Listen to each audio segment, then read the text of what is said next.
जय जय श्री राम साथियों, रामालय में आपका स्वागत है, हार्दिक वंदन है, अभिनंदन है। और आप सभी से एक प्रार्थना करना चाहेंगे, एक अनुरोध है कि जिन्होंने अभी तक सब्सक्राइब नहीं किया मेरे चैनल को, वो सब्सक्राइब कर लें और आगे आने वाले वीडियो रोचक होंगे और जानकारीपूर्ण होंगे। आज का भी देखिएगा, पूरा देखिएगा। हम आज़ादी का महोत्सव मना रहे हैं, तो आज राम जी की कृपा है और उनकी ही प्रेरणा है कि आज मैं आज़ादी पे भी कुछ शब्द बोल लूँ आपके समक्ष और आप भी श्रवण करें। मैंने एक गीत लिखा था, पूरा गीत नहीं, एक लाइन सुना देता हूँ उसकी।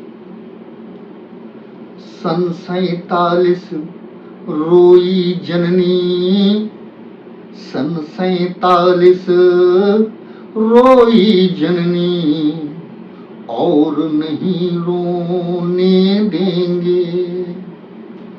कसम हिंद की हम खाते हैं, खंडित ना होने देंगे। सन 47 में बंटवारा हुआ था हमारे हिंदुस्तान का, और इसके लिए हम इस आज़ादी के महोत्सव में एक शपथ लेते हैं कि दोबारा अब खंडित नहीं होने दिया जाएगा। कितना भी कोई प्रयास कर ले, कुत्सित प्रयास चलते रहेंगे। हमें सतर्क रहना है, हमें एकता बनाए रखनी है, एकत्र रहना है और जीतना है इस महाविनाशक योजनाओं से जो हमें खंडित करना चाहती हैं। आज़ादी का 76वां हमारा स्वतंत्रता दिवस है। सन 47 में हम आज़ाद हुए, उसी के साथ हमारा विखंडित भी हुए, खंडित भी किए गए और आज़ादी मिली। ऐसा नहीं है कि अंग्रेजों ने हिंदुस्तान के लिए कुछ किया नहीं। अगर अत्याचार किए तो हमें एकता भी सिखा दी, हमें एक होना सिखा दिया। हमारे पुरोधा, जिनको हम स्वतंत्र वीर कह सकते हैं, वो अनगिनत थे। अगर इतनी बड़ी गिनती नहीं होती तो हम स्वतंत्र नहीं होते। हर तरह से प्रयास चल रहे थे, अहिंसक और हिंसक। जब दोनों का समन्वय हुआ तब हम आजाद हुए। बिना भाई बिन होए न प्रीत, राम जी ने विनय करने के बाद अंग्रेजों से विनय के लिए एक पार्ट बना हुआ था, एक ग्रुप बना हुआ था जो अनुनय विनय कर रहा था। और एक था विनय न मानत जलधि जड़, गए 3 दिन बीत, और भोले राम सकोप तब भय बिन होए न प्रीत। अंग्रेजों ने तभी छोड़ा जब अंदर से भयभीत हुए, जब द्वितीय विश्व युद्ध में कमजोर हुए और डरने लग गए, तभी हमारे यहाँ से एक वीर उपजा जिसका बचपन से ही स्वप्न था, हमें आज़ाद रहना है, हमें आज़ादी लेनी है। और उन्होंने नारा दिया कि तुम मुझे खून दो और मैं तुम्हें आज़ादी दूंगा। वो थे हमारे वीर सुभाष चंद्र बोस। वीर सुभाष चंद्र बोस जी ने बचपन में ही प्रतिज्ञा ले ली थी कि अंग्रेजों को इस देश से भगा देना, हमें आज़ाद होना। और आज हम आज़ाद हैं और हम कितनी खुशी से, कितनी स्वतंत्रता से जी रहे हैं और तिरंगा फहरा रहे हैं। तिरंगा हमारे दिलों में बस चुका है। सन 47 के बाद जब हमें मिला इस तिरंगे को नमन करने का अधिकार, उस सन से आज तक तिरंगा पूरी शान से लहरा रहा है और नित्य प्रति हम आगे बढ़ते जा रहे हैं। साथियों, विश्वास अपने अंदर रखिए और श्रद्धा अपने अंदर रखिए। श्रद्धा और विश्वास जब हृदय में समाते हैं तो सफलताएं जीवन में किसी भी काम में सफल होने के लिए इन दोनों चीजों का होना अति आवश्यक है। एक तो स्वप्न बहुत आवश्यक है देखना, जागृत आंखों से देखा हुआ स्वप्न, दिवा स्वप्न अगर देखा जाए और पूर्ण रूपेण लग जाया जाए उसमें सफल होने के प्रयास में, तो सफलताएं हमें ईश्वर देने लगता है। ईश्वर तभी साथ देता है जब हम प्रयास करते हैं, और हम प्रयास तभी करते हैं जब हमारे अंदर आत्मविश्वास होता है। तो सबसे बड़ा आत्मविश्वास अपने अंदर देखिए, आत्मविश्वास जगाइए श्रद्धा के साथ, अपने धर्म में श्रद्धा, अपने देश में श्रद्धा, अपने तिरंगे पे श्रद्धा। श्रद्धा आपको विश्वास पैदा कर देगी, और जहाँ विश्वास पैदा हो गया तो जीवन में हर कार्य में सफल होने लग जाएंगे, मनोकामनाएं पूर्ण होने लग जाएंगी। मनोकामनाएं क्या होती हैं? देखा हुआ स्वप्न ही मनोकामना होती है। मनोकामना ही स्वप्न है इंसान का। वही नहीं समझ पाया इंसान कि मेरी मनोकामना है क्या, वो स्वप्न है जो वीर सुभाष ने देखा, स्वतंत्र होने का, अपने देश को आजाद करवाने का, और चले उस डगर पे। पुत्र चूंकि अपने बड़ों का आदर सत्कार करना हमारी संस्कृति है, सनातन की संस्कृति है कि हम अपने बड़ों का आदर करें, अपने बड़ों की बातें मानें, उनके बताए हुए मार्ग पे चलें। हमारे राम ने यही सिखाया। राम ने सिखाया कि पिता के वचन कितनी हद तक पूरे करने चाहिए। राज्याभिषेक होने के एक दिन पहले 14 वर्ष का वनवास, केवल पिता की आज्ञा मान के एक पुत्र 14 वर्ष के लिए वनवासी हो जाता है। ये है हमारी सनातन की एक मूल जो है, वो सनातन का है कि अपने बड़ों की आज्ञा का पालन करना। लेकिन सुनो सबकी, करो मन की, विश्वास रखिए, अपने मन की करिए। सुभाष बोस जी के पिताजी का मन था कि बोस जी ICS का एग्जाम पास करें और बड़े पद पे बैठें अंग्रेजों के साथ। ये उनका स्वप्न था, पिताजी का स्वप्न। और पुत्र का स्वप्न था, मुझे इनकी नौकरी नहीं करनी, मुझे आजादी चाहिए। लेकिन चूंकि राम जी के बताए हुए बनाए हुए पथ पे चलने वाले सुभाष बोस पिता की आज्ञा को उल्लंघन कैसे कर देते? जब छात्र जीवन था, अनेकों शिकायतें आती थीं पिताजी के पास, और पिता दुखी होते थे कि मैंने क्या सोच रखा है पुत्र के लिए, और ये कर क्या रहा है। उनका सोचना, हमारे बोस जी का सोचना, सुभाष जी का सोचना, दोनों में बहुत बड़ा अंतर। उनका भी स्वप्न कि बेटा ICS बने, और बेटे का स्वप्न मैं आजाद होऊंगा। पिताजी ने अपना स्वप्न बेटे के सामने रखा ग्रेजुएट होने के बाद कि बेटा तुम्हें ICS बनना है। बेटे ने जवाब दिया, पिताजी आपकी इच्छा जरूर पूरी करूंगा। इंग्लैंड गए, 1920 में एग्जाम दिया, और भारत के पहले ICS बने भारतीय नागरिक। जो कभी किसी ने उस परीक्षा को उत्तीर्ण नहीं किया था, वो हमारे बोस जी ने अपने सपने, अपने पिताजी के सपने को साकार किया। 1920 में चौथा रैंक, चौथी पोजीशन थी बोस जी की ICS परीक्षा में 1920 में। पिता का स्वप्न पूरा हुआ। घर आए, अपना सर्टिफिकेट पिताजी के सामने रखा कि पिताश्री, ये आपका स्वप्न साकार हुआ, अब मेरा भी सुन लीजिए, सुनिए सबकी, करिए मन की। अब मेरा मन है, मेरा स्वप्न है, मैं देश को आजाद करूंगा। और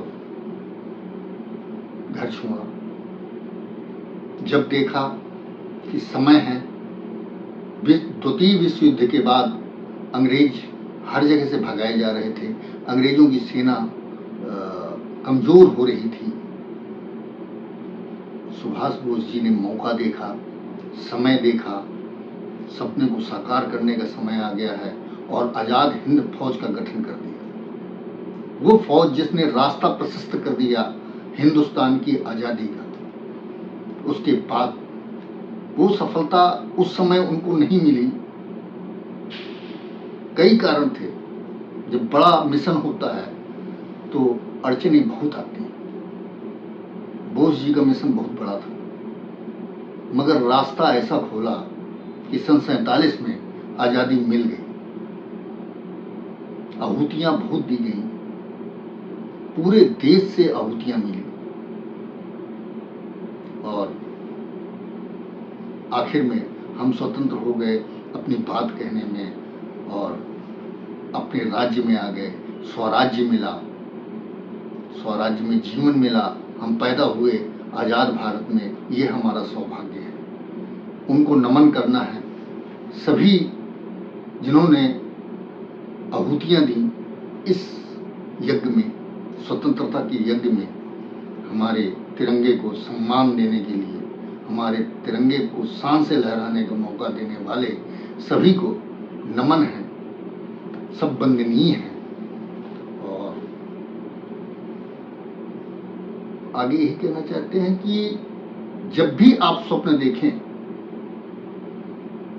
स्वप्न अवश्य देखें और असफलताओं से न डरें। असफलता सफलता पाने का रास्ता खोलता है। जब भी किसी प्रयोग में, जब भी किसी काम में असफल होते हैं, इसका मतलब साफ है कि सफलता आहट, सफलता आपका दरवाजा खटखटा रही है। बस निराशा नहीं आनी चाहिए, आशावान रहिए और अपने स्वप्न को साकार करने के लिए लगातार प्रयास करिए, तभी सफलता मिलेगी। हनुमान जी ने, हमारी रामचरितमानस में पूरा मनोविज्ञान है, पूरा मैनेजमेंट है। हनुमान जी जब चलते हैं लंका के लिए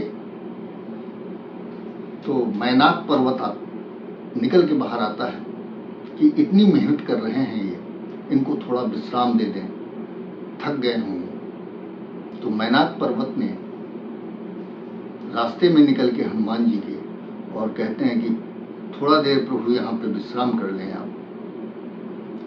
तो हनुमान जी का जवाब जो था, राम काज कीन्हे बिनु मोहि कहाँ विश्राम। तो राम काज, जो कार्य आप अपने हाथ में लीजिए, जो स्वप्न आप देखिए, उसको पूरा करने में विश्राम का कहीं स्थान नहीं है। तब तक जब तक आप उस स्वप्न को साकार नहीं कर देते। कोई भी लक्ष्य बहुत बड़ा नहीं होता, कोई भी लक्ष्य असंभव नहीं है अगर आदमी सोच ले और करने के लिए प्रयासशील हो जाए। तो राम काज कीन्हे बिनु मोहि कहाँ विश्राम। जहाँ राम के साथ विश्व जुड़ जाएगा वो विश्राम हो जाएगा, और विश्राम मीन्स की समाप्ति। तो अपने कार्य को कुशलता पूर्वक करिए, देखे हुए स्वप्न को फिर से संजोइए और लगातार उस पर लगे रहिए। सफलता निश्चित है, सफलता ईश्वर देगा। ईश्वर इसीलिए बैठे हैं कि प्रयास तो हम ही को करना पड़ेगा। अगर मंजिल में पहुंचना है तो रास्ते में चलना हम ही को पड़ेगा। रास्ता अकंटक बना सकते हैं प्रभु, चल के नहीं जा सकते। चलना स्वयं है, अकंटक बनाना प्रभु श्री राम का काम है, हनुमान जी का काम है। आप उन पर श्रद्धा रखिए, आप उन पर विश्वास रखिए, अपने अंदर आत्मविश्वास जगाइए और सफलताओं की तरफ बढ़ते जाइए। सफल होना आपके लिए और इस समाज के लिए भी अत्यंत आवश्यक है। हमारा सनातन यही मूल मंत्र देता है जो कि विश्वास पे आधारित है। आज स्वतंत्रता दिवस की बहुत बहुत बधाई देते हुए मैं अपने वाणी को विश्राम देता हूँ। और राम चर्चाएं तो इसमें होती ही रहेंगी, और भी चर्चाएं बीच बीच में जैसा जैसा आप लोग आदेश करेंगे, आपके कमेंट आएंगे, वैसे ही उन्हीं सब्जेक्टों पे, उन्हीं विषय पे हम बात करेंगे। निरंतर आपसे जुड़े रहेंगे। आप सब्सक्राइब अवश्य कर लें, अगर नहीं किया तो। कर लिया है तो आप अपने हैं, और सभी अपने हैं। जो भी देख रहे हैं, जो भी सुन रहे हैं, सुनना भी उतना ही पुण्य का कार्य है जितना करना, जितना बोलना। और सबसे प्रथम तो हमें अपने राष्ट्र को की सेवा के लिए, हम सेना में तो नहीं है कि बॉर्डर पे जाके लड़ाई करनी, हम कहीं भी रह के अपने राष्ट्र की सेवा कर सकते हैं। थोड़ी छोटी छोटी सी बातें अगर हम फॉलो करें तो राष्ट्र की बहुत बड़ी सेवा हो जाती है। एक छोटा सा उदाहरण देता हूं कि हम जिस कमरे पे बैठे हैं वहीं का केवल पॉइंट बिजली का ऑन करें, दूसरे कमरों के बंद रखें। इससे ऊर्जा का हमारे संकलन होगा और ऊर्जा व्यर्थ बर्बाद नहीं होगी। हम घर पे ये कर लेते हैं क्योंकि वहां बिल लगता है, ऑफिस जाते हैं तो नहीं करते। ये नहीं होना चाहिए। घर है या ऑफिस या कोई दूसरे का, दूसरा किसी को नहीं समझना है, ना ऑफिस को ना दूसरे के घर को। अगर कहीं ऊर्जा बर्बाद होती हुई दिख रही है, कहीं बिजली बर्बाद होती दिख रही है, तो उसको जरूर ही बचाना है। इससे राष्ट्र मजबूत होगा, वो कहीं और उपयोग होगी और हमारा देश आगे बढ़ेगा। यही चीज हम अपनी स्वच्छता पे कर सकते हैं। घर का झाड़ू लगाते हैं और कूड़ा बाहर फेंक देते हैं। घर साफ है इसी में तसल्ली है, लेकिन देश भी तो साफ होना चाहिए। अगर घर साफ है तो बाहर भी थोड़ा साफ होना चाहिए। कभी भी देखिएगा जहाँ सफाई होगी वहाँ मन बहुत लगेगा। तो कभी भी कोई भी गंदगी सड़क पे मत फेंकिए, किसी पार्क में मत फेंकिए। कई बार देखा मैंने, पार्कों में लोग आते हैं, पिकनिक जैसा मनाते हैं, परिवार के साथ आते हैं, दोस्तों के साथ आते हैं, रैपर फाड़ते हैं और चिप्स तो खा लेंगे, खाने की वस्तु है, ऊपर का जो कवर है वो प्लास्टिक है और उसको तो खाया जा नहीं सकता, तो उसको वहीं छोड़ के चले जाएंगे। इतने डस्टबिन पार्कों में लगे होते हैं, इतने डस्टबिन आपकी सोसाइटीज में लगे होते हैं, तो उन पे डाल दीजिए ताकि जो हमारे सफाई कर्मचारी, जो सफाई के योद्धा हैं, 76वें हमारे स्वतंत्रता दिवस के योद्धा जो आज तक सफाई कर रहे हैं, ये केवल उनका ही काम नहीं। जब हम अंदर से अपने अंदर सफाई जागृत कर लेंगे तो पूरा देश साफ हो जाएगा, और जिस दिन साफ हो जाएगा तो आपको भी खुशी होगी और आने वाला हमारा मेहमान भी खुश होगा। जिस तरह से हमारे घर में आने वाले मेहमान हमेशा तारीफ करके जाते हैं कि घर तो बहुत साफ है, यही आपके साथ भी होता होगा। तो मेरी प्रार्थना है, एक सफाई, दूसरी ऊर्जा, ये दोनों बचानी है और सफाई पूर्णतः करनी है। आज के लिए इतना ही।